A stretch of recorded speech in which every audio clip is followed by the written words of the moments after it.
Hello friends, നമുക്കിന്ന് നല്ല അടിപൊളി ഒരു തേങ്ങാച്ചോറ് വെച്ചാലോ? അതിന് എന്തൊക്കെ ഇൻഗ്രീഡിയൻസുകളാണ് നമ്മൾ യൂസ് ആക്കുന്നതെന്ന് നമുക്കൊന്ന് നോക്കിയാലോ?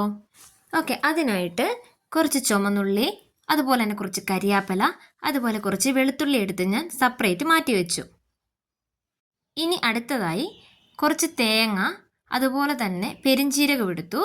പിന്നെ കറുവപ്പട്ട, ഗ്രാമ്പു, ഏലക്ക, കുരുമുളക്. ഇനി ഈ നമ്മൾ ചിരണ്ടി വെച്ചിരിക്കുന്ന തേങ്ങ എന്ത് ചെയ്യുക, നന്നായിട്ട് കുറച്ച് മഞ്ഞൾപ്പൊടിയും കൂടെ കൂട്ടിയിട്ട് അരച്ചെടുക്കുക. പിന്നെ ഈ അരപ്പ് ഒത്തിരി നന്നായിട്ട് അരയേണ്ട കാര്യമില്ല, കുറച്ച് ഒരു തരിതരിപ്പ് അതിനകത്ത് അത്യാവശ്യമാണ് കേട്ടോ. ആ ഒരു പാകമാകുമ്പോഴത്തേനും അരച്ചിട്ട് നമ്മൾ എന്ത് ചെയ്യുക, മാറ്റിയെടുക്കുക. ഈ അരപ്പ് മാറ്റിയതിന് ശേഷമായിട്ട് നമ്മൾ എന്ത് ചെയ്യുക, വിറകടുപ്പിൽ എന്ത് ചെയ്യുക, നല്ലൊരു ചെരുവം വെക്കുക. എന്നിട്ട് അതിനകത്തേക്ക് നമ്മൾ എന്ത് ചെയ്യുക, നല്ല പ്യുവർ വെളിച്ചെണ്ണയാണ് നന്നായിട്ട് ഒഴിക്കുക. ആ വെളിച്ചെണ്ണ നന്നായി ചൂടായി വന്നു കഴിയുമ്പോൾ നമ്മുടെ എടുത്തു വെച്ചിരിക്കുന്ന ചുമന്നുള്ളിയും, അതുപോലെ തന്നെ വെളുത്തുള്ളിയും, കരിയാപ്പലയും, അതുപോലെ നമ്മൾ എടുത്തു വെച്ചിരിക്കുന്ന സ്പൈസസും എല്ലാം കൂടി ഇട്ട് നന്നായിട്ട് വഴറ്റിയെടുക്കുക. എത്രത്തോളം വഴരുന്നോ അതനുസരിച്ച് നല്ല ടേസ്റ്റ് ആയിരിക്കും ചോറിന്. കരിയാതെ നോക്കണം, അതുപോലെ കങ്ങാതെയും നോക്കണം. നമ്മൾ നല്ലതുപോലെ ഇളക്കാതെ നിർത്തി കൊടുക്കുക കേട്ടോ. അതാണ് ഇതിൻ്റെ മെയിനായിട്ടുള്ള തീം, അതാണ്. പിന്നെ നമ്മുടെ ഈ തേങ്ങാച്ചോറ് വെക്കുന്നത് നമ്മുടെ ഉമ്മച്ചിയാണ്. നല്ല അടിപൊളി തേങ്ങാച്ചോറ് വെക്കും. നമ്മൾ ഈ വീട്ടിൽ പ്രാർത്ഥനകളൊക്കെ വരുമ്പോഴാണ് ഇത് മെയിനായിട്ടും വെക്കുന്നത്. അപ്പം നന്നായിട്ട് ഇളക്കി കൊടുത്തുകൊണ്ടിരിക്കുകയാണ്, നന്നായിട്ട് ഇളക്കി കൊടുക്കുന്നുണ്ട്. ഇത് പണ്ട് കാലത്ത് നമ്മുടെ വീട്ടിലൊക്കെ പ്രാർത്ഥനകളിലായിരുന്നു ഈ ചോറ് വെച്ചുകൊണ്ടിരുന്നത്.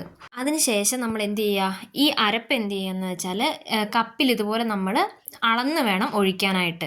ഇപ്പം അരപ്പിൻ്റെ വെള്ളവും കൂടെ കൂട്ടിയിട്ടാണ് നമ്മൾ എന്ത് ചെയ്യുക, വെള്ളം കൗണ്ട് ചെയ്തിട്ട് ഒഴിക്കുന്നത്. ഇപ്പം നമ്മൾ ടോട്ടലായിട്ട് എടുക്കുന്ന അരി എന്ന് പറയുന്നത് 6 ഗ്ലാസ് അരിയാണ്.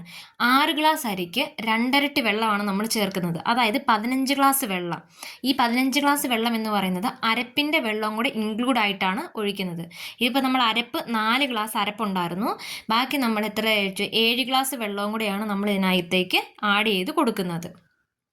കണക്കൊരിക്കലും തെറ്റിപ്പോവരുത്, കാരണം എന്താണെന്ന് വെച്ചാൽ നമ്മുടെ അരിയുടെ വേവിനനുസരിച്ചാണ് അത് നോക്കുന്നത്. അതിനുശേഷം പാകത്തിന് നമ്മൾ എന്ത് ചെയ്യുക, ഉപ്പും കൂടെ ഇട്ടിട്ട് നന്നായിട്ട് ഇത് ഇളക്കി കൊടുക്കുക. ഇളക്കിയതിന് ശേഷം നമ്മൾ എന്ത് ചെയ്യുക, ഇത് അടച്ചു വെച്ചിട്ട് ഇത് തിളയ്ക്കുന്നത് വരെ വെയിറ്റ് ചെയ്യുകയാണ് നമ്മൾ ചെയ്യുന്നത്. അപ്പോൾ ഇതുപോലെ തുള്ളി പോലും ആവി വെളിയിൽ പോവാത്ത രീതിയിൽ അടച്ചു വെച്ചിട്ട് വേവിക്കുക. ഇത് ഇപ്പം തിള വന്നു, കുറച്ച് നേരത്തിന് ശേഷം നമ്മൾ തുറന്നു നോക്കിയപ്പോൾ തിള വന്നു. ഈ തിള വന്നു കഴിയുമ്പോഴത്തേക്കിനും നമ്മൾ എന്ത് ചെയ്യുക, ഇതിലേക്ക് അരി ഇട്ട് കൊടുക്കലാണ് ചെയ്യുന്നത്. അപ്പോൾ എന്ത് ചെയ്യുക, നമ്മൾ അളന്ന് വെച്ചിരിക്കുന്ന 6 ഗ്ലാസ് അരിയുണ്ട്, അതായത് 1.5 കിലോ അരി വരുന്നുണ്ടത്. അതെന്ത് ചെയ്യുന്നു, ഈ തിളച്ച അരപ്പിനകത്തേക്ക് നമ്മൾ ഇട്ട് കൊടുത്തിട്ട് നന്നായിട്ട് തീ അടിയിൽ നിന്ന് കൊടുക്കുന്നുണ്ട്. അതുപോലെ തന്നെ ഇളക്കി കൊടുക്കുക, നന്നായിട്ട് ഇളക്കി കൊടുക്കുക. കാരണം അടിയിൽ പിടിക്കാൻ പാടില്ല, അടിയിൽ പിടിച്ചിട്ടുണ്ടെങ്കിൽ കങ്ങിപ്പോവും. അപ്പോൾ ചോറിൻ്റെ ടേസ്റ്റേ മാറും, പുക പിടിക്കും ചോറിന്. അപ്പോൾ നമ്മൾ എന്ത് ചെയ്യുക, നന്നായിട്ട് ഇളക്കി കൊടുക്കുക, തീയും നന്നായിട്ട് കത്തിക്കുക. എന്നിട്ട് നമുക്ക് കുറച്ച് നേരം വെള്ളം വറ്റുന്നത് വരെ എന്ത് ചെയ്യുക, വെയിറ്റ് ചെയ്യുകയാണ് ചെയ്യുന്നത്. വെള്ളം വറ്റി വന്നു കഴിയുമ്പോൾ ഇത് നല്ല ഈ അരപ്പെല്ലാം ചോറിൽ പിടിച്ചിട്ട് നല്ല ചോറായിട്ട്, നല്ല സ്മൂത്തായിട്ടുള്ള റൈസായിട്ട് നമുക്ക് കിട്ടും. വെള്ളം കൂടിപ്പോകരുത്, വെള്ളം കൂടിപ്പോയി കഴിഞ്ഞാൽ ചോറ് വെന്തളഞ്ഞു പോകും.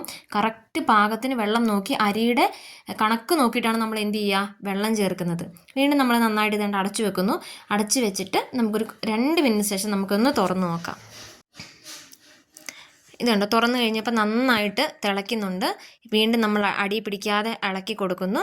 ഇളക്കി കൊടുത്തെങ്കിൽ മാത്രമേ അടി പിടിക്കാതിരിക്കത്തുള്ളൂ. വീണ്ടും ഇനി നമുക്ക് കുറച്ച് നേരം കൂടെ അടച്ചു വെച്ചിട്ട് വറ്റിച്ചെടുക്കാം.